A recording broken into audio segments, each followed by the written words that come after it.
ഇവനെപ്പോഴും അങ്ങനെ തന്നെയാ, ഭയങ്കര സേഫ് ആയിരിക്കുള്ളൂ. ഞാൻ ശരിയാട്ടോ, എനിക്ക് ഫോളൊക്കെ ഉണ്ട്, ഞാൻ ഇതൊക്കെ ഇങ്ങനെ തുറന്നു പറയും. നമ്മളൊക്കെ എന്തെങ്കിലും കുഴപ്പമുള്ളക്കല്ല, ഭയങ്കര സേഫ് ആയിട്ട് അവന്റെ കംഫർട്ട് സോണിൽ ഒരു ഈ റൗണ്ടിലെ ഞാൻ പോലും. ഈ എന്റെ വീട്ടില് ഇപ്പൊ എന്റെ വൈഫ് ഞാൻ കുഴപ്പമെന്ന് വെച്ചു, ബിബിൻ വൈഫ് കുഴപ്പമെന്ന് വെച്ചിട്ട്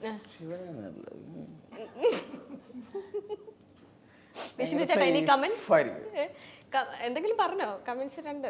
അതല്ല, ഇന്നലെ ചേട്ടൻ ഇതേപോലെ എത്തിയില്ല അസോസിയേഷന്റെ പ്രോഗ്രാമിൽ. അവിടെ എല്ലാം ഒരുപാട് കാലങ്ങൾ കൂടിയിട്ടായിരിക്കും സുഹൃത്തുക്കളെ കാണുന്നത്. അപ്പൊ അവിടെ നിന്ന് പോരാൻ ഈ പറഞ്ഞ പോലെ കൂട്ടുകാർ വിടുന്നുണ്ടാവൂല.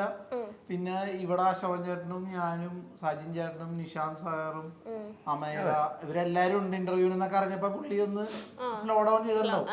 പിന്നെ ഞാനും നിർബന്ധിക്കാൻ പോയില്ല. ഇവിടെ വന്ന അലമ്പണി എന്തിനാ, ഞങ്ങൾ മര്യാദ ഇവിടെ ഇന്റർവ്യൂ എടുത്ത് പോക്കോട്ടത്.